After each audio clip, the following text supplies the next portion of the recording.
Hi everyone, welcome along to this week's blog. I've had a lot of requests for this one. This is probably the best solo of all time, or if not the best, certainly one of them anyway. It's up there with Hotel California and Stairway to Heaven.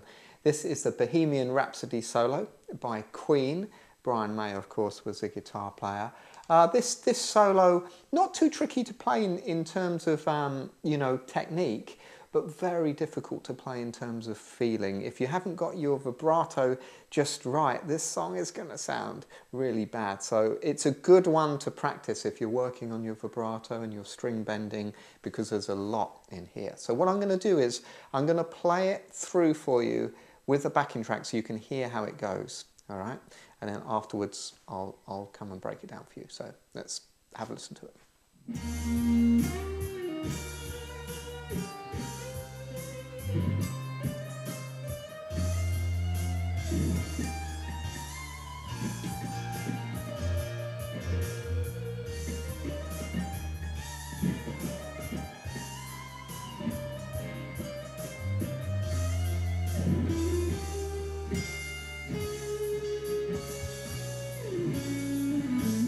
Again, I always say this, but make sure you listen to the record. Bohemian Rhapsody by Queen. If you've not heard it, it's an amazing record, one of the best of all time. And Brian May really had great feeling with his guitar playing. In fact, his guitar that he uses, he built with his dad in his shed when he was younger, and he still uses it today. And instead of a pick, he uses a sixpence. I'm not using a sixpence, I'm just using a normal pick here, but just a bit of information for you. Let me show you how to play the solo. Alright, so here is the first lick of Bohemian Rhapsody. It goes like this.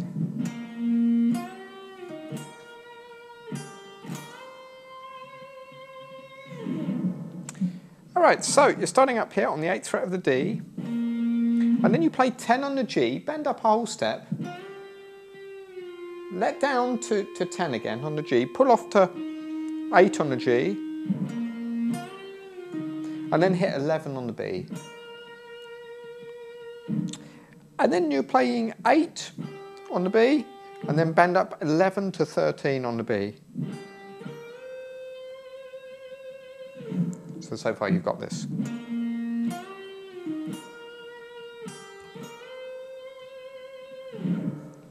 All right, now we've got a little high bit here, which goes like this.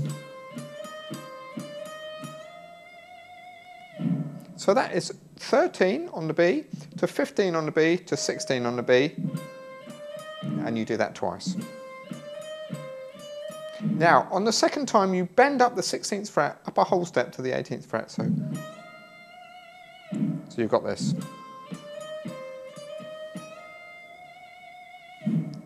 All right, then we've got a little walk up on the 18th fret.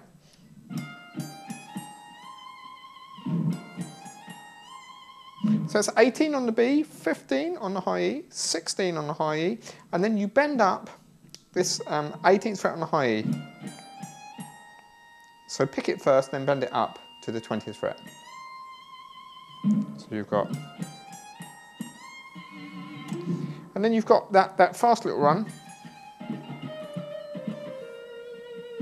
Now, that is 15 to 16. So you're going 15, 16, and then you're hammering on from 15 to 16 and pulling off back to 15. And then 18 on the B, okay, back to 15 on the B. So far you've got this. Then 18, 16, 15 on the B, and we're going to hammer on 15 up to 16, pull off to 15. Okay, 17 on the G, back to 15 on the B, pull off 17 to 15 on the G. So if I play that slow a couple of times, just so you can get it.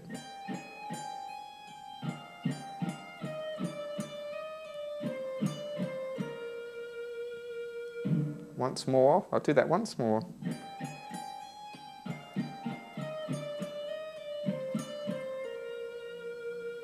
That's that fast little run. Then he does this.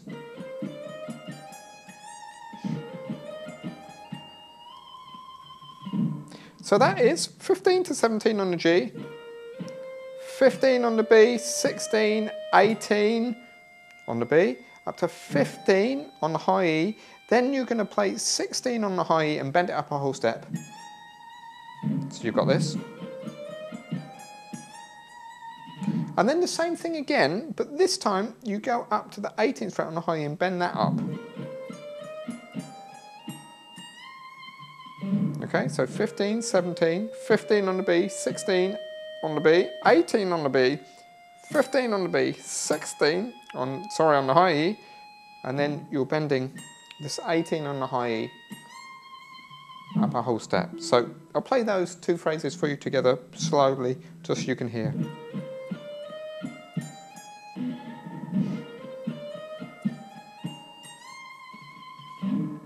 All right, nearly at the end. Few more licks to go now. Goes like this.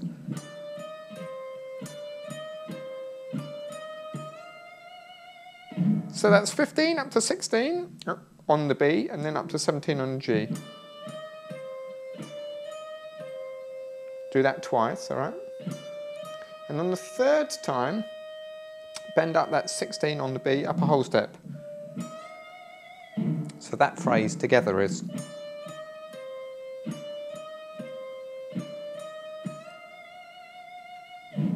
Nearly at the end now. Here we go, the last bit goes like this.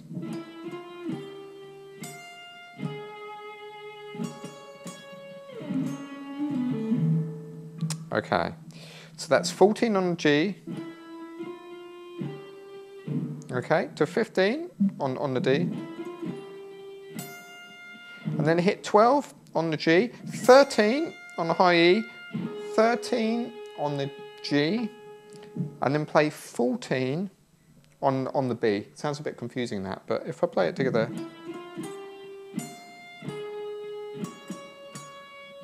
And 3 times on that 14th fret on the B. And then there's a little tag at the end he does, before the piano comes in.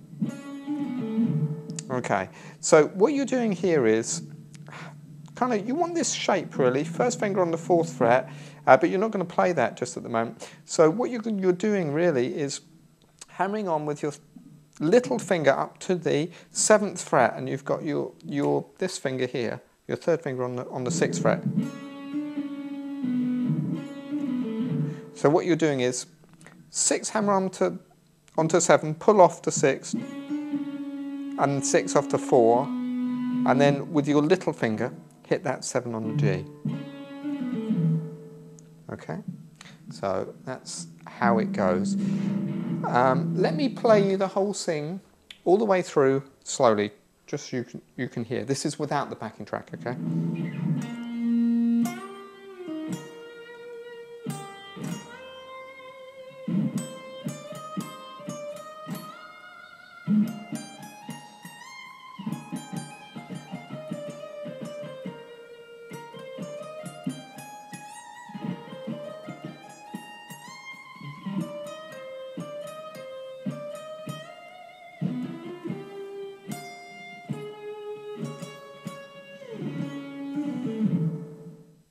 So I hope you have some fun with that. That is a great solo to learn. If you can play that, it'll certainly impress a lot of people. But as I say, it's a great one to work on for the bends and vibrato. So have some fun with that, and I'll see you on the next blog.